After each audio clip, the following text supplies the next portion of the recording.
So, hello dear subscribers, welcome to our channel. ఇప్పుడు మనం Ambuja సిమెంట్‌ది stock check చేసుకుందాము. Current market price వచ్చేసి 532 ఉంది కదా! ఒకసారి ట్రెండ్ అనేది చెక్ చేసుకుందాము. సో, మన హయ్యర్ టైమ్ ఫ్రేమ్‌లో ట్రెండ్ చెక్ చేసుకోవచ్చు. ఇప్పుడు మనం చూసుకోవచ్చు కొద్దిగా అప్ ట్రెండ్ నడుస్తుంది. ఒక 30 మినిట్స్ టైమ్ ఫ్రేమ్‌కి వెళ్ళిపోదాం. ఇప్పుడు ఫ్రెండ్స్ మనం చూసుకునేటట్టయితే ఇక్కడ మనకి ఎక్కడ ట్రేడ్ తీసుకోవాలో అర్థం కావట్లేదు కదా! ఎందుకంటే కిందకొస్తుంది, పైకెళ్తుంది. సో, ఎక్కడ తీసుకోవాలో క్లారిటీ లేదు. మనం వాల్యూమ్ ఇండికేటర్ అనేది ఆన్ చేసుకుందాం. సో, చూస్తున్నారు కదా ఫ్రెండ్స్, మన వాల్యూమ్ ఇండికేటర్ ఎంత ప్రాపర్‌గా మనకి ఇక్కడ వాల్యూమ్స్ ఇచ్చి, ఇక్కడ మాత్రం లైన్స్ ఇస్తుందో. సో, ఇక్కడ ఈ గ్రీన్ లైన్ వచ్చేసి మనకి సపోర్ట్ లెవెల్ అన్నమాట. అదే ఇక్కడ రెడ్ లైన్ వచ్చేసి మనకి రెసిస్టెన్స్ లెవెల్. సో, మనం చూసుకోవచ్చు సపోర్ట్ లెవెల్, రెసిస్టెన్స్ లెవెల్ ఎంత క్లియర్‌గా గీసిస్తుందో మనకి. ఒకసారి వెనక్కెళ్ళి కూడా చెక్ చేసేసుకుందాము. ఇక్కడ చూస్తుంటే ఫ్రెండ్స్, ఇక్కడ మనకి ప్రాపర్‌గా రిజెక్ట్ అయింది. నెక్స్ట్ హైయర్ వాల్యూమ్‌కి టార్గెట్ అనేది రీచ్ అయిపోయింది. సో, మీరు ఒకవేళ ప్రాపర్‌గా బ్రేక్ అయినా, రిజెక్ట్ అయినా నెక్స్ట్ హైయర్ వాల్యూమ్‌కి ఈజీగా టార్గెట్ అనేది పెట్టేసుకోవచ్చు. ఇక్కడ కూడా మనకి బ్రేక్ అయింది. నెక్స్ట్ హైయర్ వాల్యూమ్‌కి టార్గెట్ రీచ్ అయిపోయింది. ఇక్కడ చూసుకునేటట్టయితే ఇక్కడ ప్రాపర్‌గా చూడండి.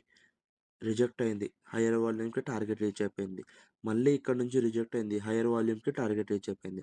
అంటే దాని నెక్స్ట్ హైయర్ వాల్యూమ్‌కి ఇక్కడ రిజెక్ట్ అయింది. నెక్స్ట్ హైయర్ వాల్యూమ్‌కి టార్గెట్ అనేది రీచ్ అయిపోయింది. ఇక్కడ ఇంకా బాగా చూసుకోవచ్చు. ఇక్కడ డైరెక్ట్ బ్రేక్ అయిపోయింది మనకి ఇక్కడ. బ్రేక్ అయ్యి నెక్స్ట్ హైయర్ వాల్యూమ్‌కి టార్గెట్ రీచ్ అయిపోయింది.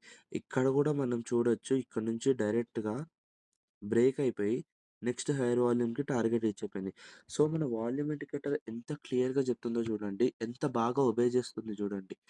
చూడండి. ఆ లెవెల్స్ ఎంత బాగా ఒబే చేస్తుందో. ఇక్కడ కూడా చూడొచ్చు. ఇక్కడ ప్రాపర్‌గా రిజెక్ట్ అయితే నెక్స్ట్ హైయర్ వాల్యూమ్‌కి టార్గెట్ అనేది ఇలా రీచ్ అయిపోతుంది. ఇక్కడ కూడా చూసుకోవచ్చు. రిజ్ డైరెక్ట్ బ్రేక్ అయింది. నెక్స్ట్ హైయర్ వాల్యూమ్‌కి టార్గెట్ రీచ్ అయిపోయింది. ఒక్కసారి కరెంట్‌గా చెక్ చేసుకుందాము. సో, ఇక్కడ మనకి బ్రేక్ అయింది కాబట్టి నెక్స్ట్ హైయర్ వాల్యూమ్‌కి టార్గెట్ అనేది రీచ్ అయిపోయింది. సో, మనం అలా ఈజీగా వాల్యూమ్ ఇండికేటర్ హెల్ప్‌తో మనం ఈజీగా స్టాక్స్ అనేది తీసుకోవచ్చు. ట్రేడ్ అనేది తీసుకోవచ్చు. ఇంకా ఇక్కడ ఈ బ్రైట్ బాక్సెస్ కనిపిస్తున్నాయి కదా! అదే వాల్యూమ్స్. అది ఎంత బ్రైట్‌గా ఉంటే అంత వాల్యూమ్ ఉందని అర్థం. వాల్యూమ్ ఎక్కువ ఉంటే అక్కడ బయర్స్ ఇంకా సెల్లర్స్ ఎక్కువ ఉన్నారని అర్థం. సో, అక్కడ యాక్టివ్ వాల్యూమ్ ఉంది అని అర్థం. సో, మా అనాలిసిస్ నచ్చినట్టయితే మా ఛానల్‌ని లైక్ చేయండి, సబ్స్క్రైబ్ చేయండి. వాల్యూమ్ ఇండికేటర్ డీటెయిల్స్ కావాలంటే కిందున్న నంబర్‌కి కాల్ చేయండి లేదా మెసేజ్ చేయండి. Thank you. Have a good day.